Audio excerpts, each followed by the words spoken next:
Hello and welcome to Business Sense. I am Ralph Rivas. Today on the show, we have David Hardoon, Aboitiz Data Innovation Managing Director.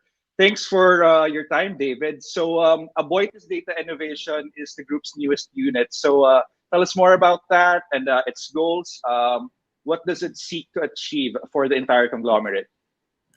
Well, first of all, hi, Ralph. Thank you very much for having me. That was quite a large question. Let me try and chunk it down. So, yep, you're absolutely right. It's a newest venture to a certain extent. Started off in the beginning of the year, very much mid pandemic.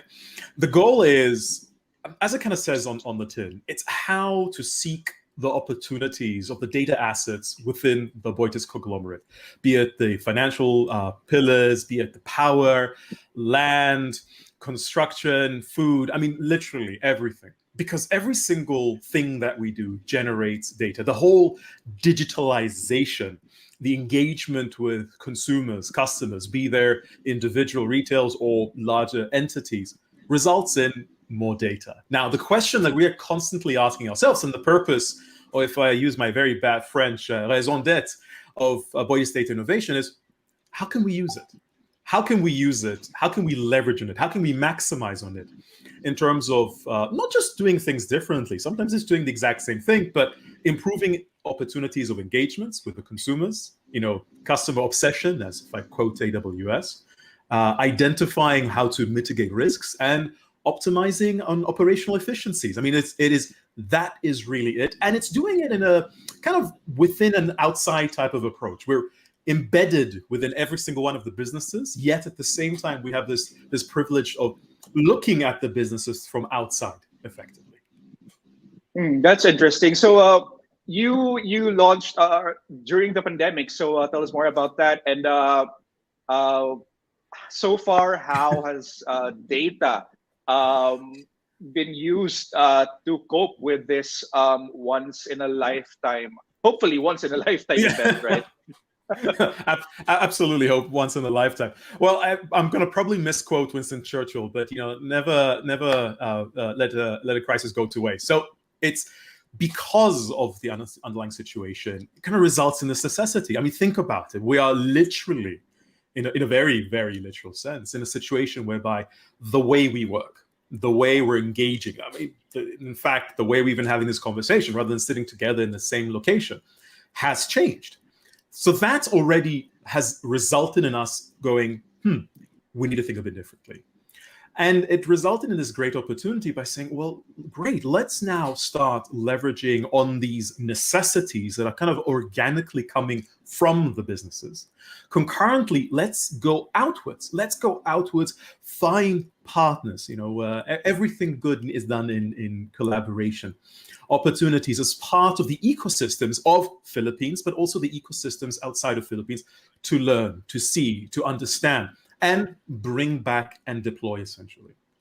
Where we've already been both seeking and finding these opportunities, obviously within the financial sector, where, as you can imagine, with branches closing down, yet still having that necessity of providing services, expanding the ability of lending alternative type of approaches when you're going into your mass market, micro segments, and so forth, in actually understanding, well, how can we leverage on these underlying models? And we've been doing exactly that. And it's actually been really exciting, such as the solutions and models that have been deployed through in Union Bank of the Philippines with CCAP, part of UBX initiative. But then equally, it resulted in opportunities such as in power, where, and just to give you one example, which actually is really, really close to my heart, because big believer also in ESG, where we looked at, for example, how we can reduce emissions. Now, again, remember, from the lens of people like myself, everything is data. Everything we do is measured and stored somewhere. Now, a lot of times, those would simply be logs in systems, which will be used for an operational purpose or for an audit review, or if, God forbid, something goes wrong, to check. We then take a different hat on and go and look into that data and say, well, this is the operations. This is the amount of coal we're burning in terms of producing a certain amount of energy. And this is the emission that understandably has resulted from it. Let's understand that on a level that is invisible to the human naked eye. And let's see, can we, in fact, reduce our emissions while, for example, saving costs. Now, think about that. That may sound, in a very traditional sense, a contradiction. But that's exactly what we found. We found that those opportunities where we're able to actually address ESG, reduction of emissions, while achieving operational efficiency and reducing costs. Another example of areas which, like, completely counterintuitive is in manufacturing, in cement production, when we said, well, let's look at the business process. Let's look at what's being done. And just to give you very, very briefly, not that I'm an expert in cement, when cement is actually manufactured, various formulations are used, cubes are created, and they're curated for about 28 days, and then they're destroyed. And the whole purpose of that is seeing what is the compressive strength of the cement. Because as you can imagine, when we build high-rise, low-rise, manufacturing plants, all these different complexes, we need to understand what is the load that it can withstand. Now, that is a lengthy process, 28 days at least. It's one which results in some degree of pollution because you're creating all these cement products effectively.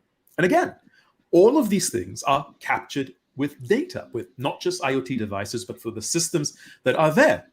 And we just said, well, let's look at the data and let's do what this world of data science, machine learning, AI can do and see, can we predict in advance what is that compressive strength going to be? And in all honesty, we were actually a bit shocked ourselves. And the answer was yes, we can. That means we're able to reduce the number of cubes we need to create. It means we're able to adhere to a high level of quality. It means we're reducing in emissions and we're achieving operational efficiency. That's a win-win-win-win. So that's just off, literally the tip of the iceberg of some examples of how we've already been, maybe I should use the word aggressively, been seeking those opportunities, and the opportunities have been seeking us essentially. Yeah, so well, it's pretty clear that when you use data, it's basically efficiency. But what about the quality of the product? How can you improve the quality of the product using data? So that's a very good question. And just to kind of recap, so you're right. One is about operational efficiency, which usually you'll find in more the ops manufacturing types of businesses primarily. But there are other two pillars which are extremely important. And I always say there's three things that you should be using data for. Otherwise, it's research, which nothing wrong with research, but it's a different pillar. One is operational efficiency. The second one is risk management, using the data, understanding think of it almost as Six Sigma plus, in understanding what is happening in every single step of the way. The ability now of running far more complex or simply just larger number of simulation and scenarios. So in other words, risk management. How can we go about proactively mitigating risk and identifying risk in advance? Or even, if you want to go to that next realm of the world of data, predicting risk, meaning you're proactively preventing risk from even occurring. And then finally, seeking those opportunities, which quality does fall in. And in those kind of scenarios, for example, in food manufacturing, when we're looking at the different types of feeds and formulations that will result in a certain type of quality that we're interested in, from a yield production point of view, what are the type of conditions that are associated? Now, again, all of these things are designed to help us, to help the engineers, to help be it the farmers, to help the product engineers and managers in this additional information, additional insight, where there may be certain scenarios that, again, are not visible to the naked eye. Because remember, the world of data, if I oversimplify it, is the deliberate intention of reverse engineering the world. So what do? We take the good stuff, the good quality stuff, and we take data that's available of it. We take some which perhaps not as a good quality stuff, and we take the data that's available associated. And then we ask this simple question: what are those conditions that had resulted in the good quality beyond what we already know? These are the things that then help us go, oh, we need to focus on this. Oh, let's try that. Let's experiment with this. Let's explore these opportunities to make sure the quality is as good as possible, the risk is mitigated to the extent that we can, and operational, we're maximizing it effectively. So it's really seeking all of those underlying opportunities. That's really, I call it the operationalization of data effectively. And that's exactly what we put our mandate, our goal. how do we operationalize the data assets that the organizations have? And the organization has a tremendous amount of data. Yeah. Subsequently, sorry, go ahead. Yeah, go ahead. Go ahead. No, I was just about to say that then, as you can imagine, touches on the innovation part, because then we can look at opportunities of collaboration across businesses. And that's really now a fertile ground of opportunities of power with finance, with food, with cement, because in the end of the day, look, you and me as a consumer, I mean, we want to be treated as the consumer. I want you to be able to give the service that's most specific and relevant to me. We want the provider to understand us. And here we have this opportunity of having these different dimensions of data, different dimensions of views on that same customer potentially. But again, that's downstream. Right now, the focus is really maximizing and operationalizing, and that's exactly what we're doing.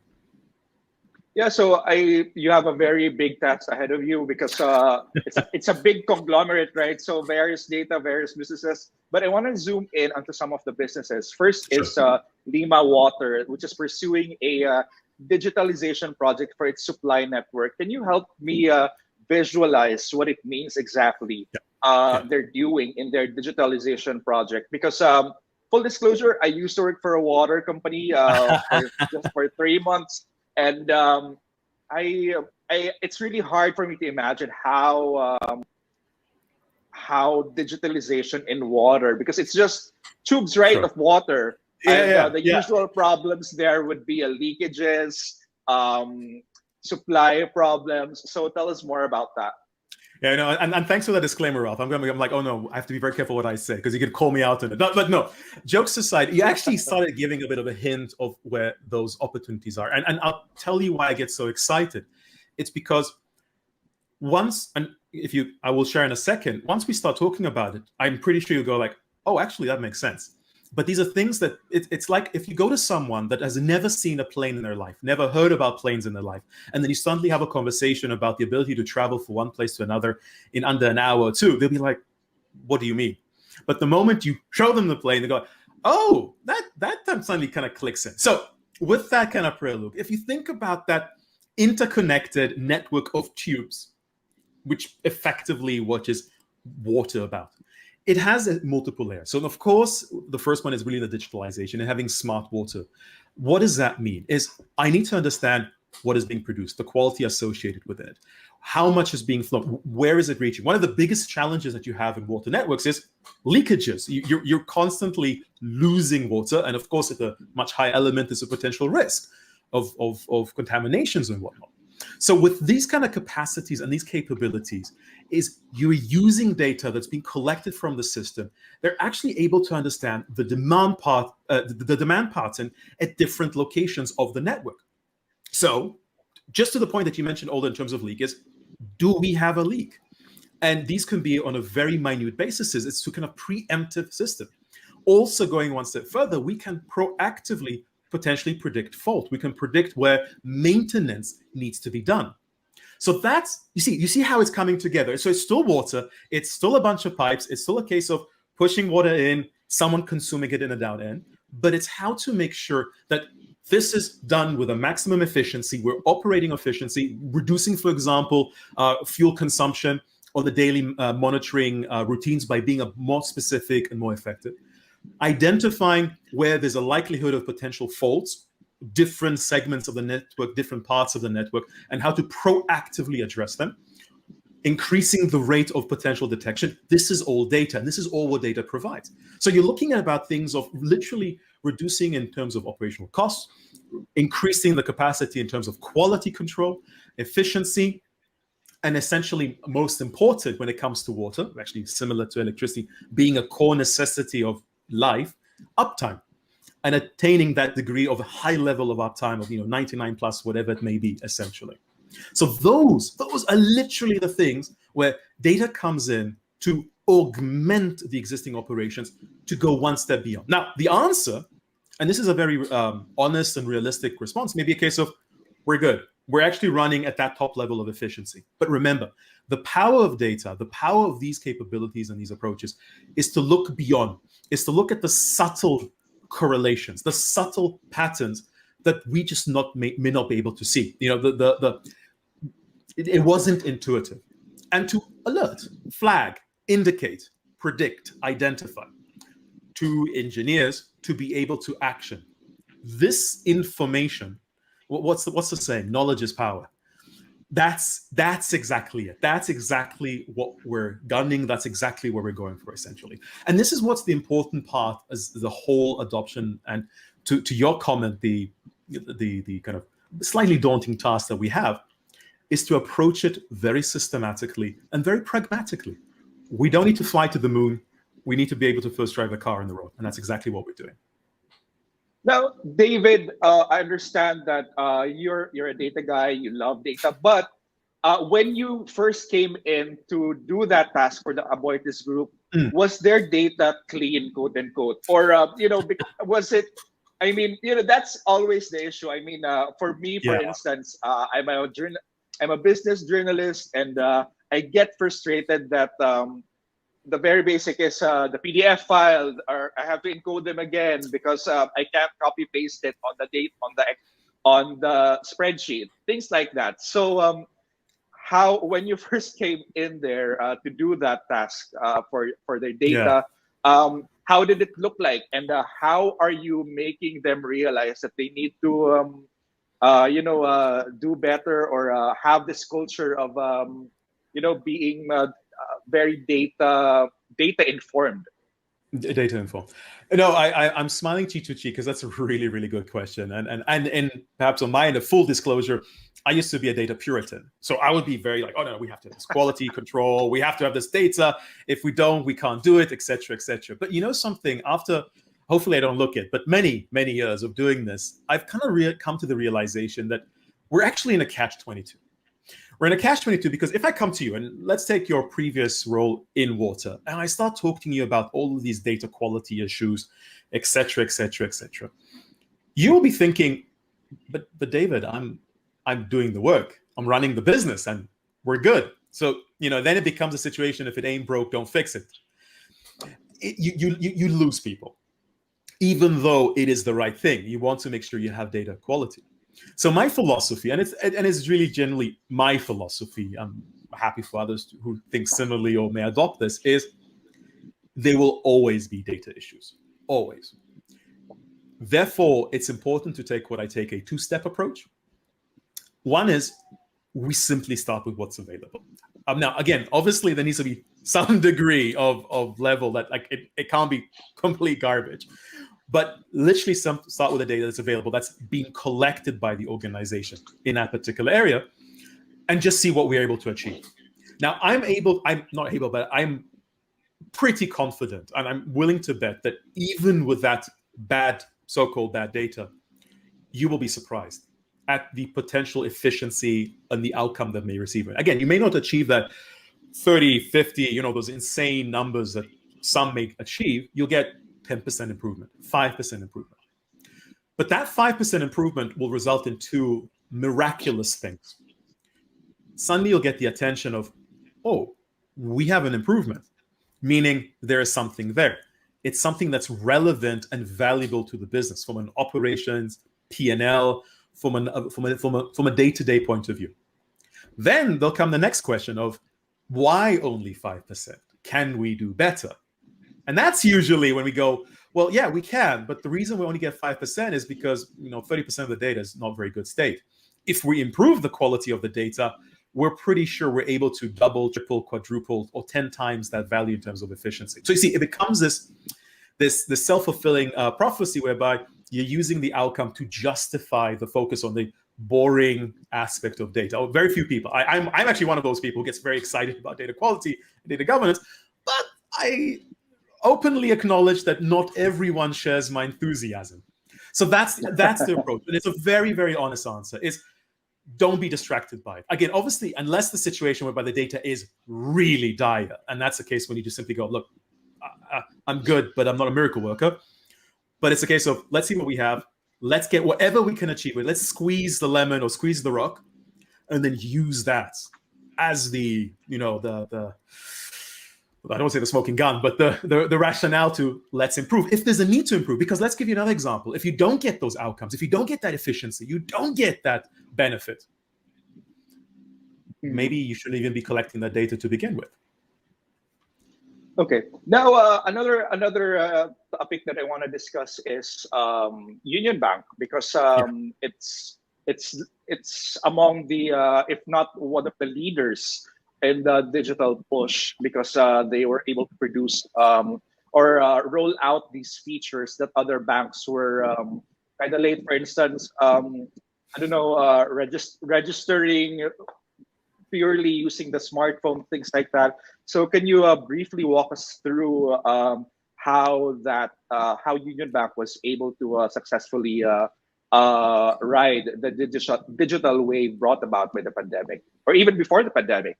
Well, in fact, I was about to say the journey, while maybe came to very public fruition over the last almost, geez, it's nearly been 2 years.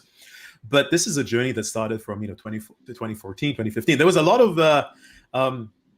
bets and grueling work that had to happen in the background and to kind of bring us to the stage. But it started off, I think, with not just one idea, but a very important focus of we need to do things differently. We need to do things differently. We need to achieve those efficiencies that we're all seeing that can be achieved. And most importantly, and naturally, because of the world that I come, which is data, is we need to be customer centric. Now, again, if we call a spade, and I think this is on a global level, not many financial institutions are customer centric. They're financial centric. And it's once you suddenly change that lens and you suddenly ask yourself, well, why is it so difficult to, onboard onto an account? Why is it that I can't do it digitally? Why is it that and when we kind of start asking ourselves those questions, we go like, yeah, why? Let's do it. We see the need, we see the demand. There's a necessity. And I guess, like you mentioned, it really demonstrated itself during the pandemic. So when there was those lockdowns and shutdowns all the way back in April last year, literally everything BAU. You just open your account just from where you are. You pay your checks from where you are. You have those engagements from where you are. And that really created that engine of how can we just keep on pushing this? How can we keep on seeing how to, I actually call this putting you back in the center of finance. Because, and let me give you a very simple example. I mean, does anyone wake up in the morning and say, oh, I want to open a bank account, or I want a loan? I've seen this loan and I just want it. No, no one does. I don't know anyone that does that. There's a reason. You open a bank account because there's a reason behind it. You need a loan because you're planning a family. You're going to start a business.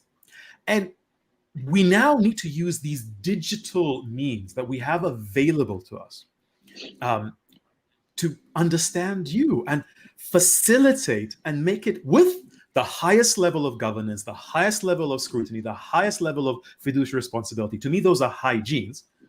But to put you back in the center of banking, it's you see, in hindsight, you kind of go, kind of makes sense. Yeah.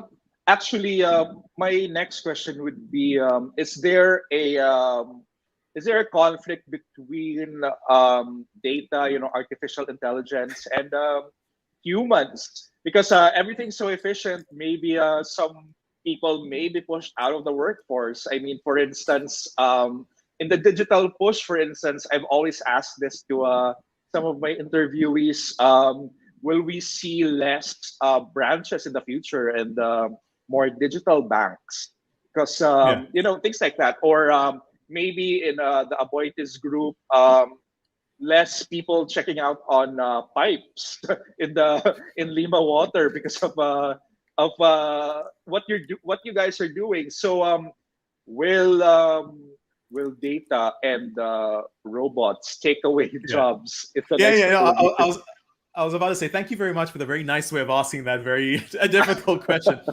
So before I start with, and I'll be upfront, I guess, to some degree biased view, and naturally coming from the world of data, my kind of immediate response is like, no, let me just show to you the perspective. So in my previous hat, I was the CDO at the Monetary Authority of Singapore. And I've heard this question so many times. And again, and being data driven, I said, okay, let us not speculate. Let us not veer into the future and hypothesize: is it going to create job, or is it going to, again, let's call a spade, destroy jobs? And this is back in 2019. I commissioned what was one of the first, potential, definitely in the region, but perhaps even in the world, study that went to the depth of the financial sector and basically mapped out every single job in the financial sector. We had over 250, if not more, jobs that were mapped out to whether front office, back office, operations, literally everything, and broke the jobs into the tasks associated with one simple question: what is going to be that impact? And I was very, very pleasantly surprised, because remember, this is a data-driven approach rather than just an opinion, that fundamentally data, AI, machine learning, this whole world doesn't impact jobs. I think that's a very important, maybe semantics, but a very important statement. It impacts tasks. And the more automatable or routine the task is, the more it can impact it.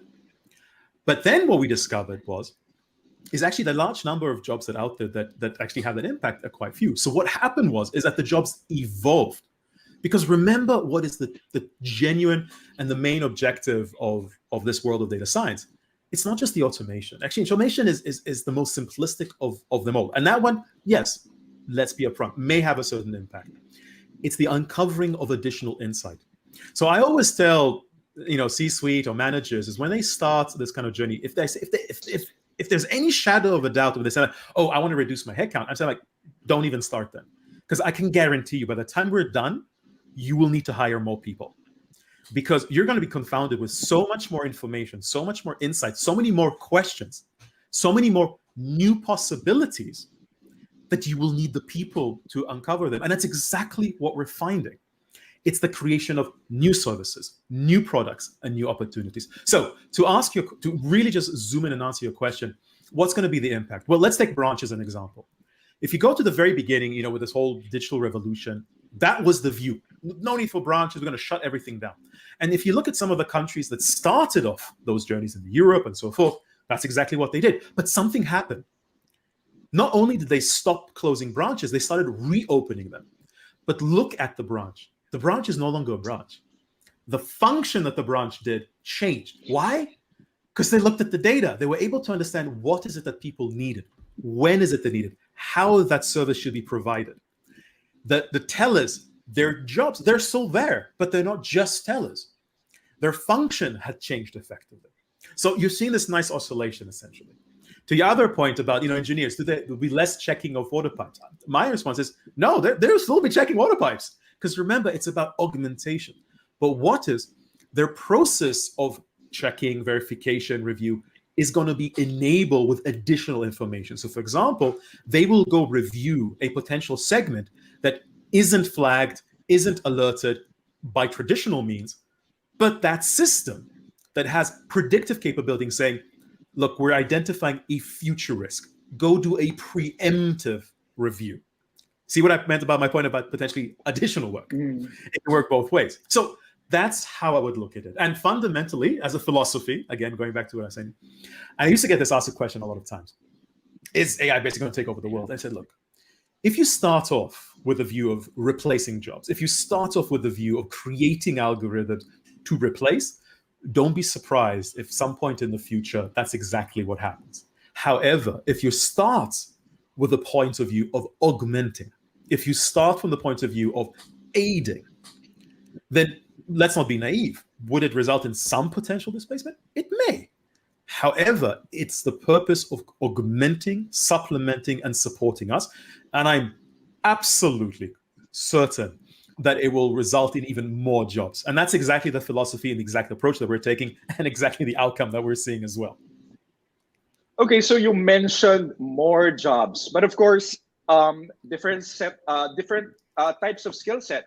So is the Philippine labor market ready to supply those? And the education system, what students, what should they take for them to be hired to these types of jobs, which will most likely boom or are actually booming right now, and even increase in the next couple of years?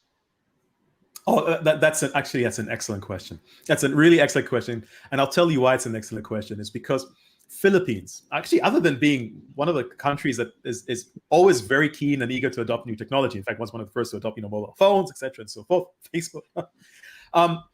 If you go all the way back even to 2000s, the foundational, the core skill sets that is the world of this data science, AI, machine learning, has already been taught in the Philippines universities. From your statistics, your mathematics, your programming capabilities, they're actually there. And the proof in the pudding that they're actually there, if you look at every single big consultancy firm, big tech company, I'm willing to bet that if you look at the people actually doing the work, there's a big cohort of Filipinos. So to answer your question, is it there? I actually think it's there. Then the question is, it's the utilization of it in the industry. So what is necessary is really finding those opportunities to maximize on those skill sets that are being taught in the tertiary system effectively, rather than just being, let's say, stuck at the first level, which is kind of more reporting, more analysis oriented, but really maximizing on those skills of statistics, forecasting, prediction, data science, and so forth. And then secondly, where the area that can still be developed, but this is, well, with the exception of perhaps Europe, US, and to some degree China, is still relatively new, especially in the region, is your DevSecOps, your MLOps, so machine learning operations, where there the focus is how do you now do this less of a like a little experiment or proof of concept of an isolated initiative, but how do you embed it? How do you make sure that this ability to predict your lending capacity based on whatever type of data that you're providing us is running? It's deployed on an ongoing basis. Then there's no like a magical person in the back end clicking a button all the time. So that's where the skill sets I perhaps can and need to be developed. But I would actually argue that the foundational knowledge and the capabilities are there. It's seeking those opportunities to use them in the Filipino environment, essentially, Philippines environments. Okay, and finally, what are the challenges in going digital, and how should companies go about with this? What are the things that they should prepare in embarking in this digital journey? So one of the biggest challenges is, how do you prepare for what you don't know? And a lot of times when you deal with this kind of whole element of data and innovation is you hit that, I don't want to call it a wall. Actually, sometimes it's a smoke screen, quite regularly of like, we just don't know. Is this going to work? Is this not going to work? It's basically you're making a bet.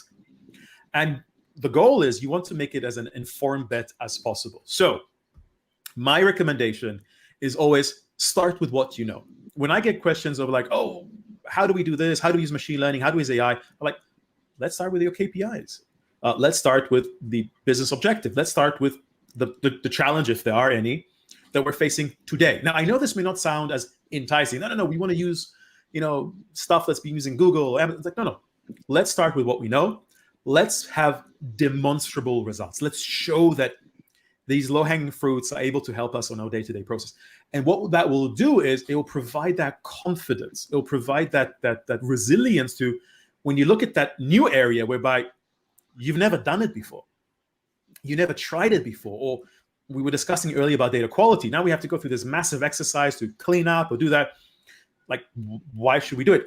Those questions, maybe not fully answered, but now are answered to a degree when you can make an informed decision. You can make an informed guess sometimes, but let me just call it an informed decision effectively. And try. And because, look, let's be honest, in this kind of world, 2 out of 10, 5 of 10 on initiatives won't work.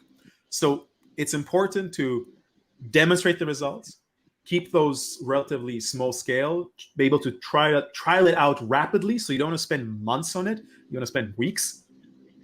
And then quickly be able to, pivot as information, as insight becomes available, as the unknown becomes known. I would strongly recommend, and just to repeat it again, because this is a kind of really important takeaway home, and it's a bit almost like the sun rises from these. Simply start with what we know. And we know a lot. We know what are the goals are, we know what the targets are, we know what the SLAs are, we know what the KPIs are, and sometimes we know what some of the challenges are. If data can't help solve those problems, I'll be a bit skeptical with data can solve completely new things that we're completely unknown and unaware of, essentially. That is how we address it. And then finally, and you kind of touched on it, is skill set. So I'm a big believer and a big advocate of training. So it's important to train up the existing manpower and workforce. Not doesn't mean that everyone needs to become a data scientist, but everyone has to have an appreciation of what does it mean. Going back to that point of being able to imagine, being able to go like, oh, is that possible? Yeah, we think it's possible. Let's try it out. Concurrently, obviously training up those folks with those deep nested skill set, either through hiring or onboarding or whatnot, who are able to do that implementation level. That would be kind of the I guess recommendation that I'll provide for those trying it out there. So yeah, so much potential and bright future for data, and for our audience, CEOs, executives, students, and fresh graduates. I guess the message here really is don't be afraid of numbers, because it's going to be our future, right? So thanks so much, David Hardoon, Aboitiz Data Innovation Managing Director. And that has been another episode of Business Sense. I'm Ralph Rivas. Thanks for watching.